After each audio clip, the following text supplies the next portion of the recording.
Hola, ¿qué tal? Estamos arrancando la décima entrevista de las imágenes en cuestión, conversaciones en tiempos de pandemia. Recuerden que pueden ver o volver a ver las entrevistas anteriores en el canal del Centro Cultural Leonardo Fabio en YouTube.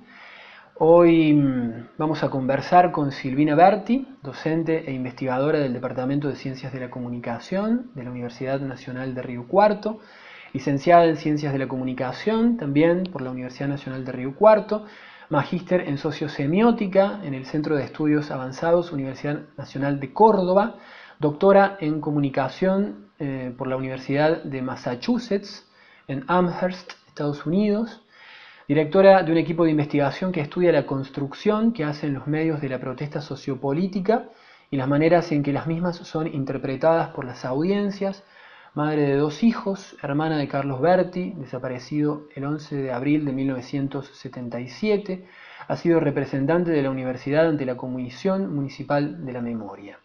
Silvina, muchas gracias por el contacto.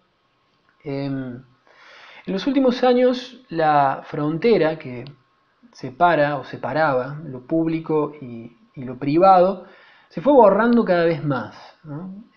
Pero durante el aislamiento da la impresión de que ese proceso se aceleró. Para muchos trabajadores la casa se volvió aula, oficina, taller. Eh, ¿Qué observas acerca de ese fenómeno? ¿Cuáles son las consecuencias?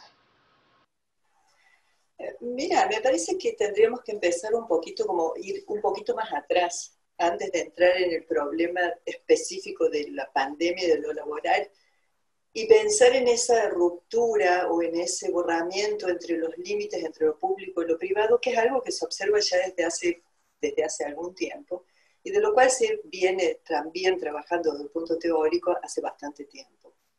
Y en esa dilusión, que podríamos hablar de los límites entre lo público y lo privado, podemos pensar por un lado en lo que son los medios de comunicación y lo que son las redes, ¿no? Porque por un lado los medios de comunicación, no solamente en términos de los informativos, sino de una serie de géneros televisivos que tuvieron un gran desarrollo ya hacia los 90 y que siguen, que son todo lo que es lo relacionado con los reality shows, que hay un borramiento ahí entre lo que es lo público y lo privado. Eso es una cuestión que ya la veníamos viendo. El hecho de que el espacio de lo privado, es decir, de la vida privada, haya tomado estado público en los medios tradicionales y en las redes ni hablar. Ahora, la pandemia, como vos planteabas como pregunta, también nos confronta a quienes no estamos permanentemente en esa ruptura o en ese borramiento entre lo que son los límites de lo público y lo privado, cuando nos estamos tratando con los aspectos laborales. Y en mi caso particular, yo voy a decir, es laboral por un lado, pero al tratarse de educación es un problema que tiene que ver con dos actores que se confrontan o que entran en juego, que somos los docentes y los estudiantes. Entonces, si pensamos en ese borramiento de los límites, hay una serie de cuestiones o distintas maneras en que podríamos estar enfocándolo. Así como una cuestión rápida, yo te nombraría, por ejemplo, que hay una ruptura entre lo que es el adentro y el afuera. Si nosotros pensamos en lo que era el trabajo en el aula, hay claramente un adentro y un afuera de lo que es la relación de docentes y estudiantes, que en este caso, al mediar lo que son las tecnologías, es como que se pierde, digamos. No está esa línea marcada, tan clara, la frontera entre un lugar y otro. Es como que de pronto nos hemos perdido esa noción de territorio, y con eso hay otras cuestiones que también se cruzan, intersectan y afectan en términos de lo que son esos lazos y esas relaciones. Pero también, si lo pensamos, hay otra cuestión que entra en juego, que son los tipos de rutina, por ejemplo. La rutina laboral y la rutina doméstica son ámbitos que en estos casos se han mantenido muy separados. Y hablo como mujer, y vamos a ver en todo caso también las incidencias y las cuestiones de género que podemos empezar a ver en esto, y pensar en que las rutinas de lo laboral que se cruzan con la rutina de lo doméstico, y eso lo pienso tanto en los que somos docentes como en los estudiantes. Por ejemplo, yo tengo reuniones o tengo clases de consulta con estudiantes que están en su casa, que están en el comedor, y yo siento los ruidos de fondo de la familia, veo de pronto una cámara que se rompe, que se cierra, un micrófono que deja de emitir sonidos, que se ve y que incide, digamos, y nos mete de pronto en la intimidad del otro, a la cual nosotros no estamos habituados. En esa falta de separación de lo que serían esos dos ámbitos, de lo doméstico y de lo laboral, educativo en este caso, vemos cómo empiezan a afectar o cómo se inciden mutuamente. Digamos, los horarios son diferentes, la manera de ajustar la familia a las tareas domésticas y laborales se ve totalmente modificada y se ven afectadas también. En ese sentido, incluso si lo vemos desde otro punto de vista, cuando estamos pensando en esa relación, los procesos de interacción también se ven modificados. La interacción misma en esa relación, en este caso, por ejemplo, docente-alumno, se ve modificado porque los ritmos habituales en los cuales nosotros nos hablamos mutuamente y que podemos seguir todas las expresividades del otro y nos podemos interrumpir de maneras diferentes, se ven modificadas cuando nosotros mantenemos, por ejemplo, los micrófonos cerrados a la espera de un otro que eventualmente me esté habilitando, y todo eso incide en lo que son las relaciones entre los interactuantes.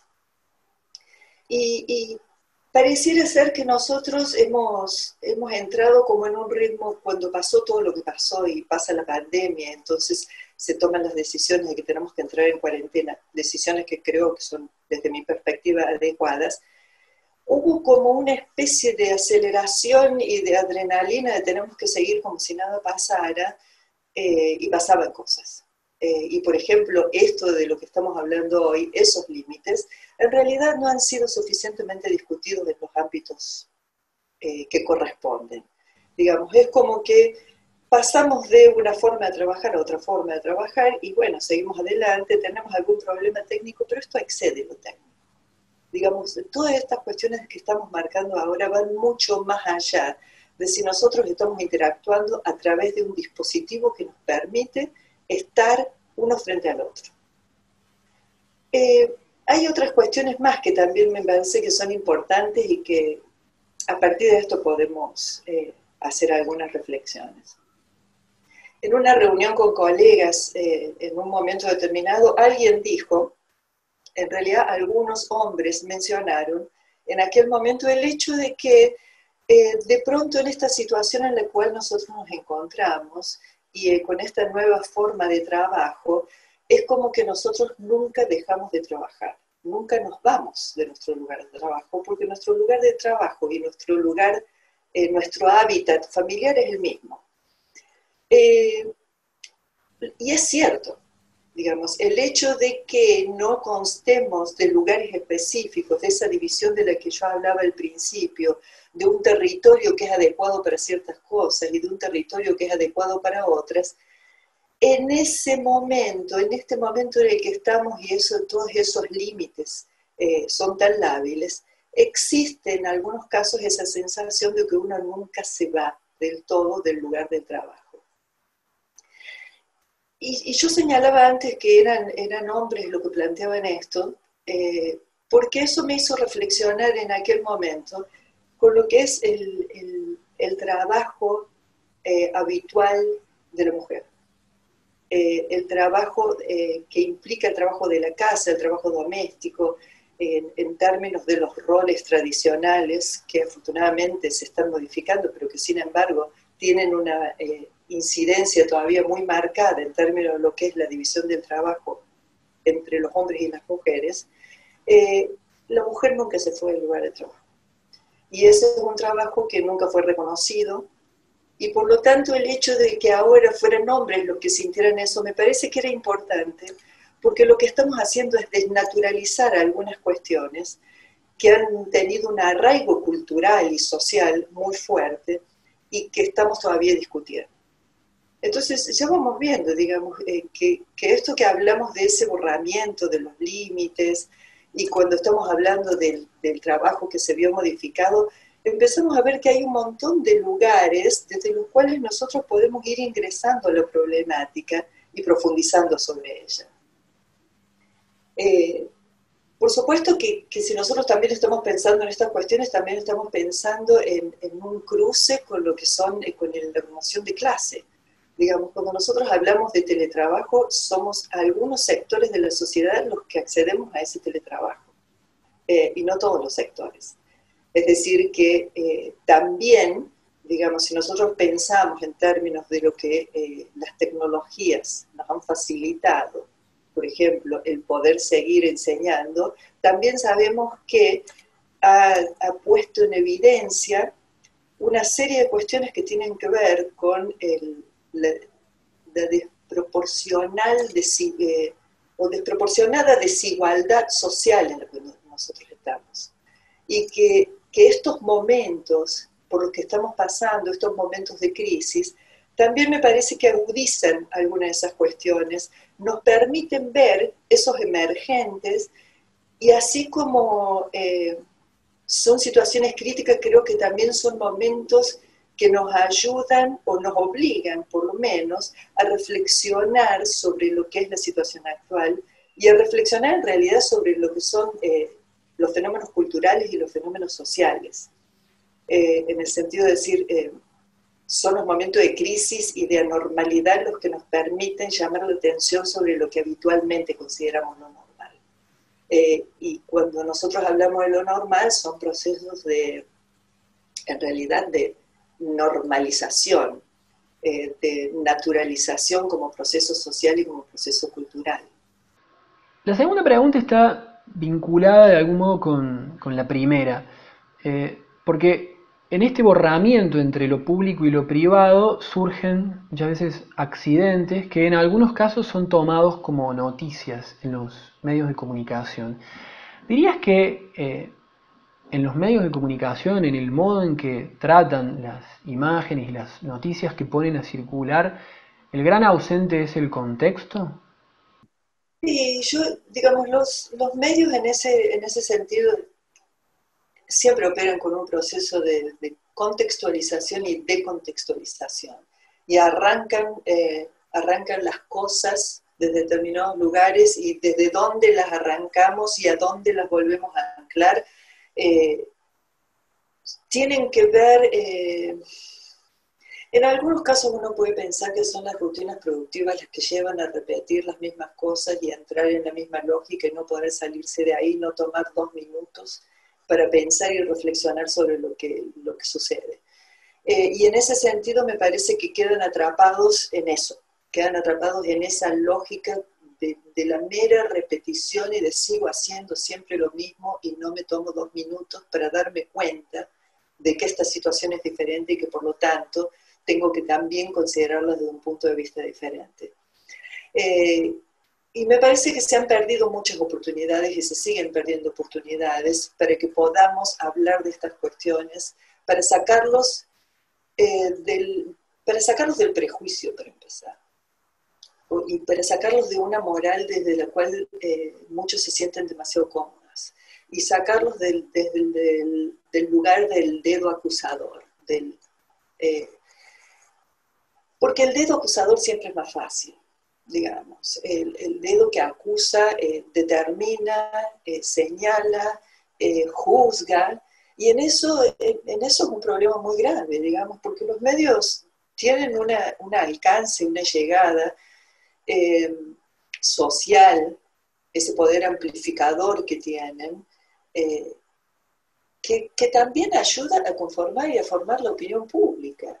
Y la responsabilidad social que tienen es inmensa. Yo creo que tenemos que dejar de pensar en que no importa porque hoy dicen una cosa y mañana dicen otra. Y en realidad no es así, digamos. Porque sí, hoy dicen una cosa, mañana hablarán de otra, pero lo que está de fondo en términos de las lógicas y de los sentidos y de las significaciones que se producen, se van acumulando y van arrastrando y se van sedimentando.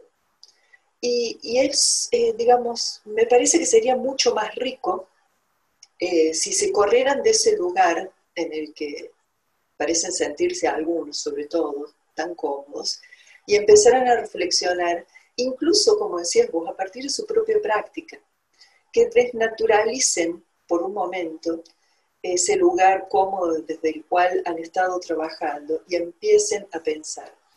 Y en ese sentido me parece que como audiencias nosotros tenemos que empezar a demandar esas cosas. Como públicos nosotros tenemos que exigir a los medios que nos ofrezcan imágenes y que nos ofrezcan perspectivas diferentes, que nos den datos, porque uno de los grandes ausentes que hay en estos momentos son las fuentes y los datos.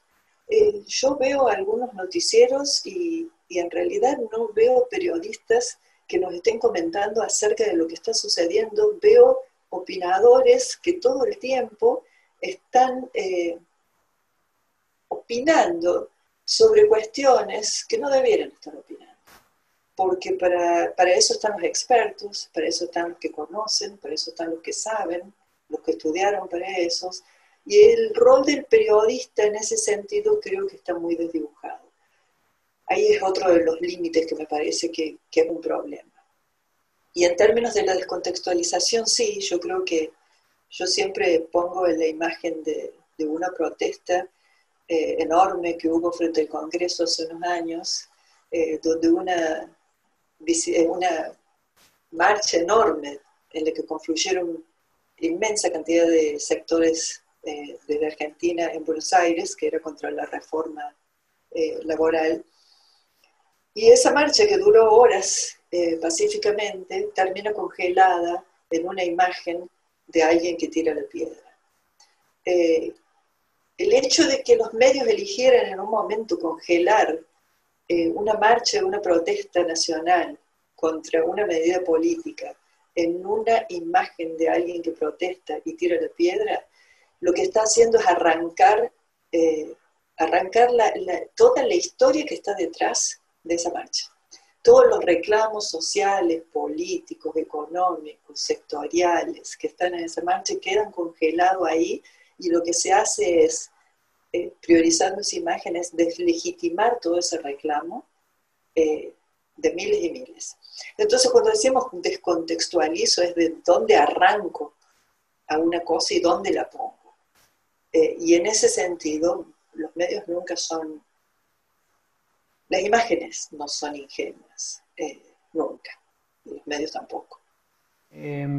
Como acá entrevistado, yo te pregunté si tenías ganas de elegir una obra de arte visual, audiovisual o cinematográfica que desde tu punto de vista dialogara de algún modo con el presente, con este presente tan extraordinario. Vos elegiste 12 monos de Terry Gilliam, una película norteamericana del 95. ¿Por qué la elección? En realidad pasé por varias opciones, creo que te comenté. Eh, me pareció por esa cuestión distópica que plantea 12 monos. Eh, porque, porque me hacían pensar en la dificultad por momentos entre establecer la distinción entre lo que es real y lo que es más real. Entre ese personaje que por momentos se pregunta si lo que él está viviendo es un sueño, si está viviendo realidad, y que a mí me llevan a preguntarme en otros momentos si lo que los medios nos presentan tienen algún viso de realidad, o si por momentos parece ser que lo que son las fake news me llevan a pensar si no estoy en un mal sueño. Pensé en algún punto, creo que 12 monos me llevaba a pensar en cuán frágil cuán frágiles somos los humanos y cuánto está en nuestras manos el poder cambiar el futuro a partir de una revisión de lo que es el presente y qué es lo que vamos a dejar. Entonces eran esas vueltas de idas y vueltas entre un futuro incierto y un pasado que nunca termina de cerrar del todo, que me parecía que nos obligan en algún punto a reflexionar acerca de cómo vamos por el mundo, de cómo vamos caminando este mundo, de las decisiones políticas que se toman, de las decisiones económicas, del estado actual del capitalismo y del nivel que hemos llegado, y pensar si eso realmente no es un momento ahora, dentro de todas las cosas que tendríamos que reflexionar, poder pensar seriamente en hacia dónde queremos ir. Y me parecía que por ahí la película me llevaba a salirme de algunas cosas y pensar en otras.